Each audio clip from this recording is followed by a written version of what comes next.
राम राम भाइयों, स्वागत आप सभी का एक और नए दिन में। तो आज मैं हूँ एशिया की second largest country, most unstable, most dangerous और बहुत ज़्यादा कम टूरिस्ट फ्रेंडली कंट्री म्यांमार में। तो म्यांमार अपना बॉर्डर शेयर करता है थाईलैंड, चाइना, इंडिया, बांग्लादेश और लाओस के साथ।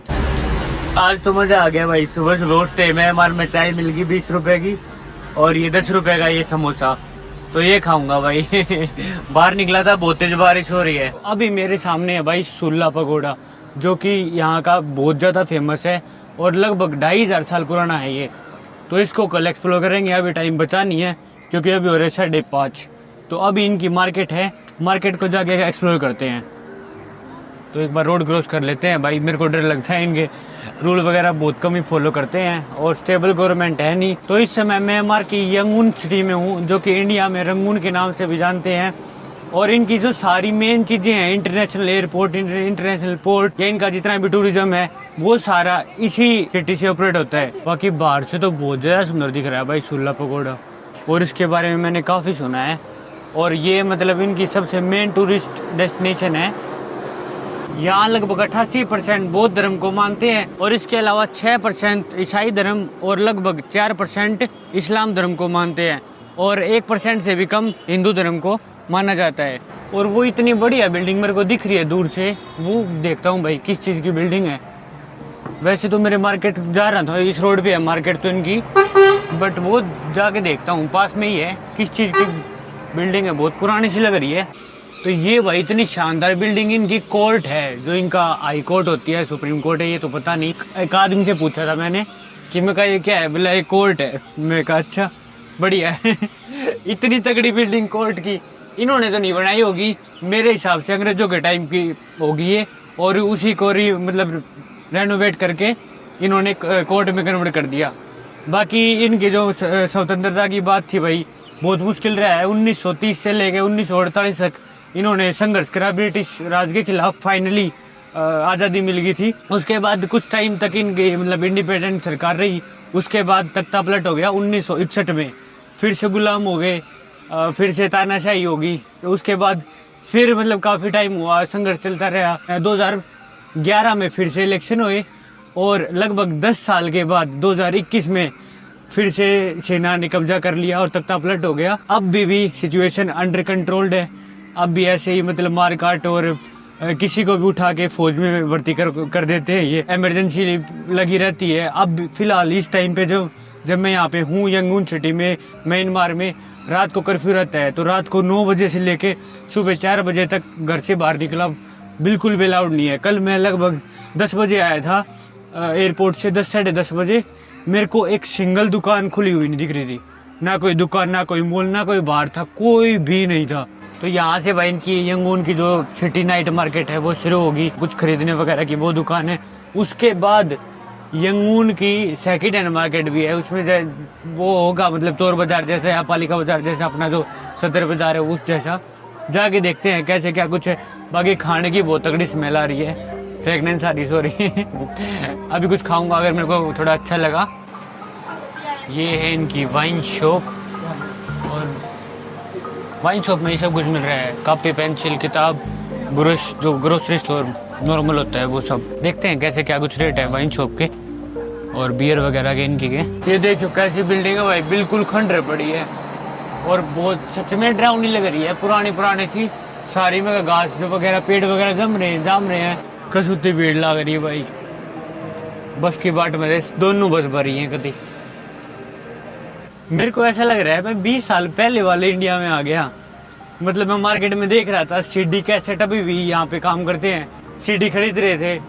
पुरानी बिल्डिंग, बिल्कुल पुरानी गाड़ियाँ, जो पहले कोई सबसे पहला मॉडल वैगनार का था आता था वो, या फिर जैसे अपनी STM एसेंट गाड़ी आती थी वे, या उससे भी पुरानी गाड़ियाँ, वो भी मैं देख रहा हूँ। और साइकिल का इतना ट्रेंड, एटलस साइकिल मतलब अपने वहाँ तो ये मान लो 2011-12 के बाद तो दिखनी बंद हो गया एटलस साइकिल।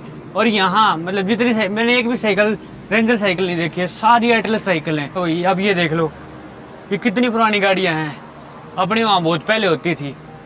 ठीक है, टोयोटा की ये कोई सी है मार्की, पता नहीं भाई, मैंने तो देखी नहीं है गाड़ी। ये भी कोई बहुत पुरानी गाड़ी होगी, पराडो पहले होती होगी भाई ये गाड़ी, मेरे को नहीं पता भाई। मेरे को वहाँ पे खाने की काफ़ी दुकानें दिख रही हैं और एक जना रोटी या नान भी लगा रहा है, तो वहाँ चलता हूँ मैं। मन ने यार कम से कम महीना हो गया रोटी सब्जी खाए हुए, और यहाँ पे मेरे को उम्मीद लग रही है मेरे को मिल जाएगी रोटी सब्जी। बिरयानी तो मैंने देखी थी पीछे, पर मेरे को यहाँ ये रोटी बेलता हुआ दिख रहा है, रोटी नहीं तो नान तो पक्का मिल ही जाएगी। अभी रोड क्रॉस करता हूँ, कंटिन्यूस ट्रैफिक आ रहा है, बहुत स्पीड में आ रहा है। हाँ कर सकता हूँ आई थिंक। ये आगे भाई ये रुमाली रोटी बना दी भाई, रुमाली रोटी तो नहीं ना ना परोठा है ना यार, परोठा का तीनों मान लिया अखर घी में लगा रखे हैं इन्हें। खत्म हो गया भाई ये लंच वगैरह लगा रहा होगा, और अभी मतलब कुछ नहीं रहता इसके पास, सिर्फ ये हैं। मैंने आगे पूछा कि कैसे क्या कुछ है, फिनिश। अच्छी बात है, जाओ भाई अपने घर में। यहाँ पे भाई नहीं है तो नूडल्स चाउमीन वगैरह ले रही है, यहाँ बात नहीं बनेगी। नहीं भाई नहीं, फिर से निराशा हाथ लगते हुए नहीं मिली भाई रोटी सब्जी कहीं पे भी। ये इनका ड्यूरियन फ्रूट, मतलब कम से कम 1 किलोमीटर पहले से ही इसकी स्मेल आनी शुरू हो जाती है, और थाईलैंड वगैरह में बहुत कॉमन है। ये ले गया भाई, इसने इलेक्ट्रिक लगा रखी है और अपने चला रहा है आराम से। ये देखो मतलब सच में लगता है कि इनके पास पहले पैसा था अब पैसा चला गया, क्योंकि कोई भी नई गाड़ी नहीं है। पुरानी गाड़ियां हैं वे सारी बड़ी बड़ी गाड़ियां हैं, ये नहीं है मतलब कि सारी छोटी मोटी गाड़ियां हैं, सारी लंबी लंबी गाड़ियां हैं, पर नई गाड़ी बहुत कम है।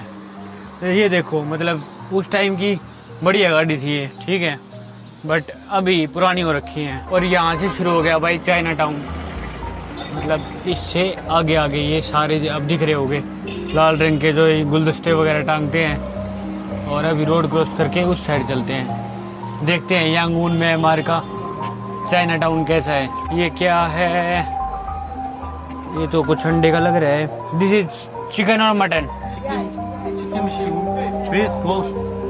ओके। ये कोई धूप अगरबत्ती की दुकान है जहाँ पे बुद्धा की सारी पेड़ वगैरह की चीजें मिल रही है, मोमबत्ती। ये कुछ शीड्स होंगे भगवान पे चढ़ाने के लिए। ये क्या बना दिया इतना बड़ा, ये पता नहीं भाई क्या डीप फ्राई कर दिया उस तेल वेल में।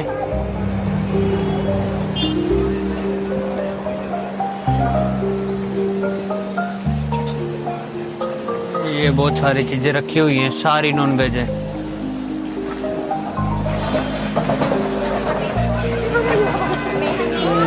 What is this? Pork, chicken, okay chicken के पैर है भाई। ये बहुत सारे बफे लगाया हुआ है, इसमें कुछ भी ले लो, मतलब ज़्यादा महंगा है नहीं कुछ भी, मैक्सिमम 150 तक का आ जाएगा और शुरू हो जाएगा 50-60 रुपए तक का। और ये है चावल का, वो चावल के उसमें कुछ भी डलवा लो उसके हिसाब से इनका रेट होएगा, मतलब एग करी डलवाओगे या फिश डलवाओगे या मिक्स भी डलवा सकते हो, उसके हिसाब से पैसे ऊपर नीचे। ये चिकन लीवर, ये प्रॉपर चाइनीज है भाई, भीड़ लगी हुई है काफ़ी। ये पता नहीं वो गाढ़ा सा हलवा सा लग रहा है मेरे को, किसी चीज़ का पता नहीं। और ये सब खा रहे हैं इसको, काफ़ी भीड़ लगी है। बिल्कुल इंडिया जैसा माहौल दिखेगा लगभग, मतलब हर जगह। ये देखो मतलब ऐसे ही किसी चौक पे जो मार्केट देख लो पूरी, तो मतलब ऐसे ही फ्रूट की रेडी लगी हुई है। ये ऐसे डस्टबिन वगैरह जगह जगह, पार्किंग, रोड क्रॉस, लोग क्रॉस कर रहे हैं रोड, जो आगे वही बफे। इतनी खाने की चीज़ें हैं और मेरे को बहुत तेज भूख लगी हुई है, पर मेरी हिम्मत ही नहीं हो रही किसी चीज़ को ट्राई करने की, क्योंकि शक्ल से लग रहा है थोड़े से बासी वगैरह मिलेंगे सारी चीज़ें। और इतना ज़्यादा ध्यान रख। दिस इज स्प्रिंग रोल, हाँ भाई ये डीप फ्राइड है। दिस इज वेज और नॉन वेज? चिकन, ओके 1000 का है, मतलब 20 रुपए का। चिकन